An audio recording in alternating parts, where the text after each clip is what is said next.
Gathering information and enumeration are the initial phases in the process of penetration testing. And these steps are often underestimated, and some people tend to rush into using automated tools right away in an attempt to quickly breach the target. However, such hasty efforts are unlikely to succeed.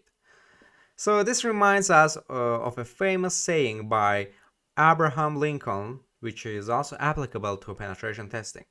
The more effort you take to gather information about your targets and enumerate them, the more likely you are to succeed with compromising. By conducting through that information gathering and enumeration, you will uncover a treasure trove of data about your target. And this data can then be used to identify the most effective attack strategy for compromising the target. And the Metasploit framework offers a range of auxiliary modules here for both passive and active information gathering, along with detailed enumeration capabilities. And in this lecture, we will introduce to you to some essential information gathering and enumeration modules available within the Metasploit framework. And in this lecture, in this whole section, you will learn how to gather information and enumerate various protocols. You will learn how to sniff passwords using Metasploit, and you will learn also how to conduct advanced searches using Shodan. And for the technical requirements is just two: the Metasploit framework and Metasploitable 2. Metasploitable 2 is just a vulnerable system. You can download it from everywhere. Metasploitable 2 from SourceForge, Rapid7. So it's easily available, and I think it was like 900 megabytes. Yeah, 900 megabytes or something here. So we actually installed this here in previous lectures, so we don't need to do that again. It's pretty easy. So if you didn't watch the previous lectures, I just wanted to mention it here. Yeah, that's it. We have both of them, as you can see on the screen. In the right side of the screen here, I have the IP address of this here and the vulnerable system. It is exploitable to virtual machine. I think it got into sleep mode. Let's actually awake this, and I'm gonna show you here. Yeah, that's it.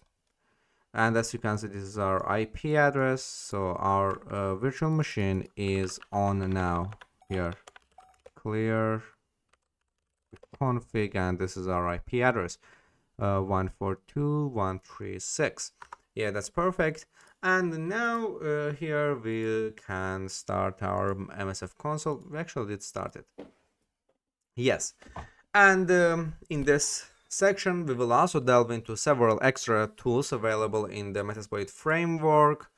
Let's actually open this textbook again, and these tools prove effective for gathering information and enumerating various protocols, and these protocols include the TCP, UDP, FTP, SMB, SMTP, HTTP, SSH, DNS, and RDP here, remote desktop protocol here, and so on. SMT, SMB, and SSH, DNS, and RDP. Now let's delve into each of these protocols, gaining an understanding of their corresponding extra tools and configuring the required variables.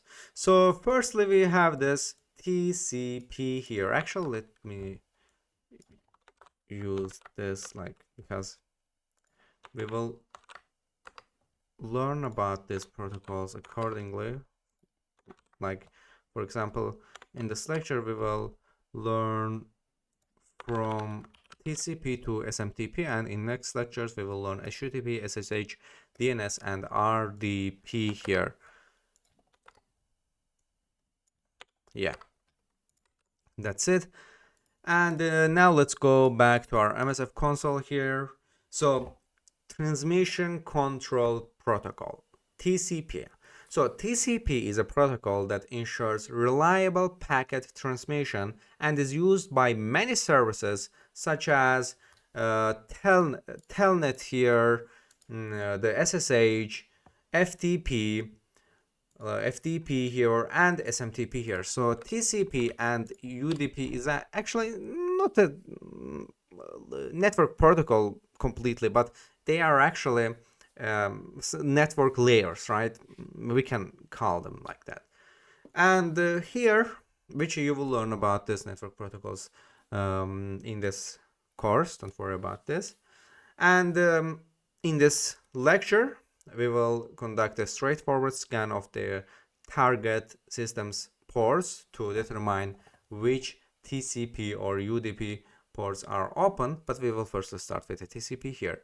And the auxiliary module known as the use auxiliary scanner, port scan, and TCP here. And you will need to set the settings for ports and our hosts here.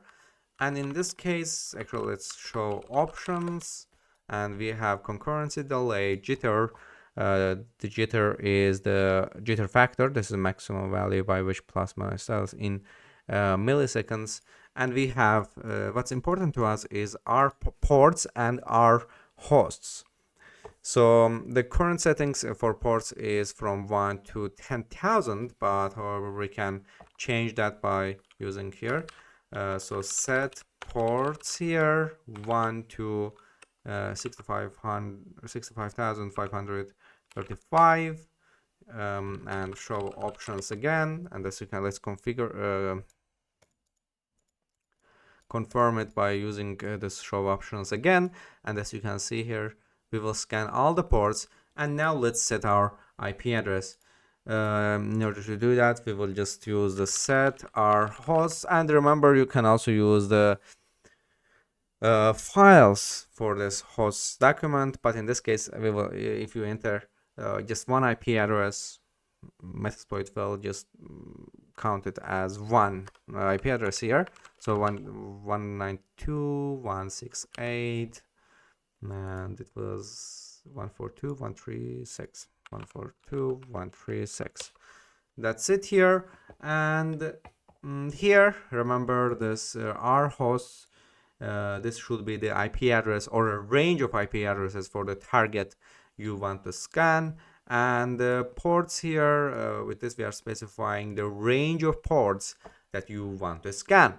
In this case, we will scan all the ports. And here, you just click enter run here, and as you can see here, we are seeing the open ports here.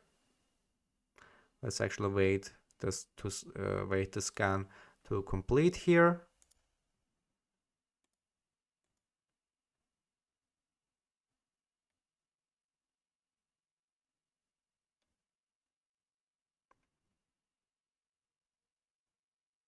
Yeah, it's almost done.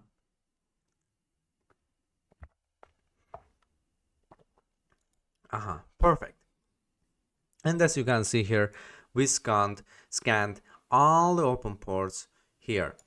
And now let's clear this and exit Metasploit here. And we'll start MSF console again. And let's see this image here. Yeah, hard Metasploit. Perfect. And then now, what we're gonna do is here we will also proceed to our next protocol known as user datagram protocol. So the user datagram protocol is a simpler protocol when compared to TCP. However, here it doesn't provide the same level of reliability as TCP here. So you can understand the differences between the UDP and TCP here. With UDP versus TCP, we just looking this in illustrations here. So it's actually, so TCP is more reliable, of course. As you can see here, UDP works in a different way. So the receiver just sends the request and sender response. But Here sender sends the synchronize, the receiver tells the sender to, yes, I got your synchronize acknowledgement here, and after that sender sends the acknowledgement here. And as you can see here, when we compare this, TCP keeps track of lost packets, make sure that lost packets are resent, and UDP doesn't keep track of lost packets here. And yeah, this is basically it here. And now we will run the UDP port scanning here. And UDP is utilized by services for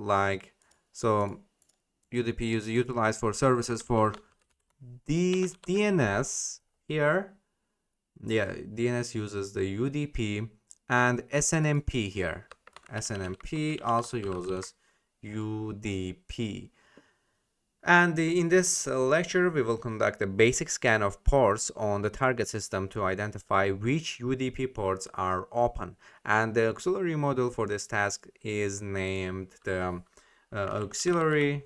So use auxiliary scanner here, discovery UDP sweep here. And to perform the scan, you will need to set parameters such as rhost.